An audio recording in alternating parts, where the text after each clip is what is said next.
email last year. Thank you so much for your support, help, and advice. My sister awoke last month. She's going great. She's fully conscious now. No short-term memory issues. She's home with my family. She's learning to walk again. It was a long road, but we are glad that we never gave up. Now my sister can tell her own story. This is another testimonial from one of our members that we worked with. My name is Patrick Hutzel from intensivecarehotline.com, and this is another quick tip for families in intensive care. So we published a blog post just a few days ago, quick tip for families in ICU. My sister had a cardiac arrest and hypoxic brain injury. Is it possible she'll never wake up? So, and I linked towards that blog post. And this was a member we worked with last year, and we obviously advised her, you know, there was doom and gloom from the intensive care team that her sister will never wake up, she'll probably die. And now 12 months later, her sister is awake and she's walking again. And this is the power of not giving up. You know, if you have a family member in intensive care and you give up, well, you know the outcome. You will know the outcome. You know, it's not difficult to know that if you give up when you have a family member in intensive care, that they will most likely die. Right? If you don't give up, that's when you get quote unquote miracles. But I don't think they're miracles. They're just a result of not giving up. You know, 90% of patients in intensive care approximately survive if they get best care and treatment. But that also often takes some advocacy because, you know, if you've watched my videos for any length of time, you know, intensive care teams are trying to get people through ICU as quickly as possible and to maximize their revenue, to maximize their bed flow, to maximize staffing resources, to maximize equipment resources. You know, it takes work to challenge intensive care teams and making sure you make informed decisions, have peace of mind, control, power, and influence so that your loved one gets best care and treatment always. If you don't do that, the intensive care team will have the upper hand. And you can't really afford that because you're in a once-in-a-lifetime situation that you simply cannot afford to get wrong. Imagine this family would have gotten it wrong with their sister. You know, their sister probably wouldn't be here anymore if they hadn't taken our advice, if they hadn't reached out to us, said, hey, what do we need to do? Give us advice. You know, we have helped hundreds and hundreds of members and clients over the years to save their lives. And I'm not exaggerating. I mean, this is just another of many testimonials that are lining up, you know, because we are intensive care advocates, professional intensive care advocates. We understand intensive care inside out. We understand the games intensive care teams are playing, you know, and we prepare you, have strategies for you, how to counteract those games.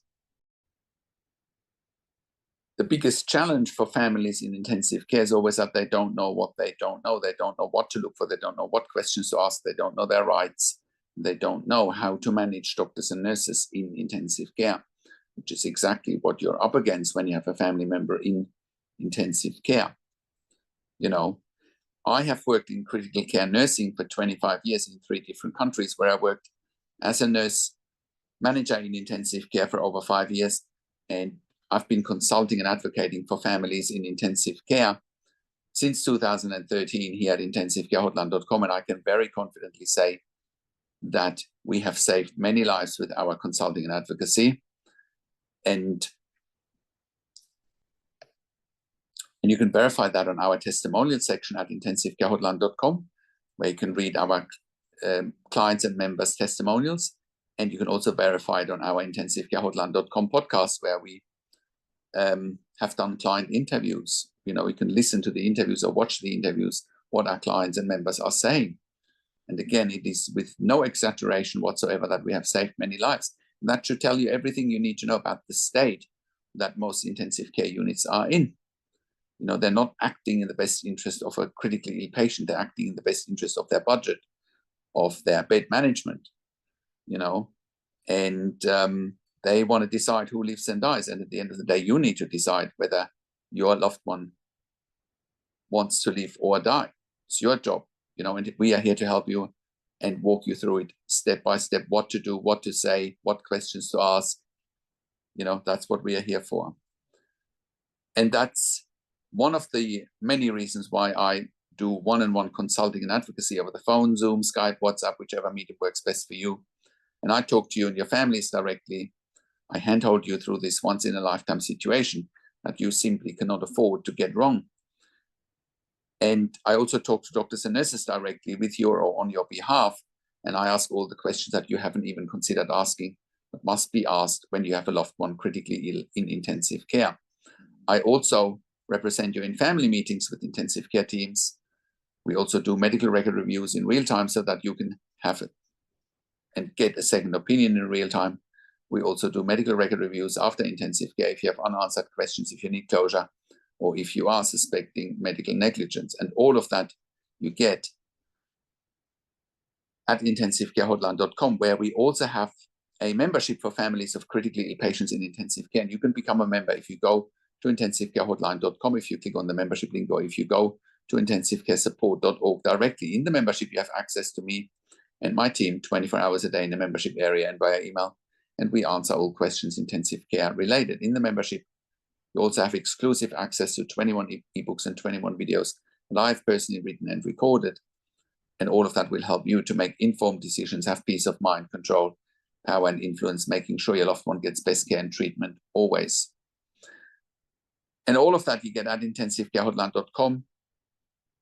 Call us on one of the numbers on the top of our website, or simply send us an email to support@intensivecarehotline.com with your questions. And if you like my videos, subscribe to my YouTube channel for regular updates for families in intensive care. Click the like button, click the notification bell, share the video with your friends and families, and comment below what you want to see next, what questions and insights you have from this video. I also do a weekly YouTube live where I answer your questions live on a show, and you will get notification for the YouTube live if you're a subscriber to my YouTube channel, or if you're a subscriber to my intensivecarehotline.com email newsletter at intensivecarehotline.com. Thank you so much for watching. This is Patrick Hutzel from intensivecarehotline.com, and I will talk to you in a few days. Take care.